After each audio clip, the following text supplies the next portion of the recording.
नमस्कार विद्यार्थी मित्रांनो, टेट 2025 परीक्षेचे हॉल तिकीट डाउनलोड होत आहे. डाउनलोड करून घ्या.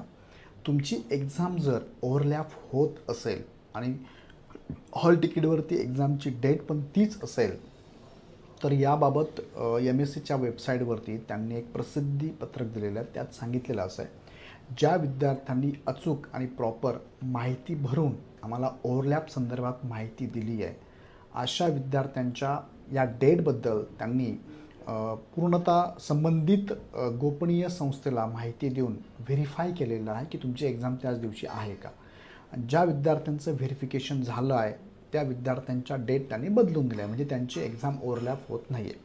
पण काही विद्यार्थ्यांच्या बाबतीत असं घडलेलं नाही आहे. सर, आम्ही फॉर्म भरला आहे तरी पण आमच्या ओव्हरलॅप होत आहे. तुम्ही दिलेली माहिती अचूक नसावी किंवा काहींनी माहिती दिलीच नसावी, त्यामुळे तुमचा एक्झाम ओव्हरलॅप झाला आहे. आता याबद्दल त्यांचं म्हणणं आहे की आम्ही काही करू शकत नाही. विद्यार्थ्यांना स्वतः जबाबदारीने आता निर्णय घ्यायचा आहे की कोणती एक्झाम द्यायची आहे. सो याबाबत आता तुम्हाला काहीही प्रोसेस करता येणार नाही.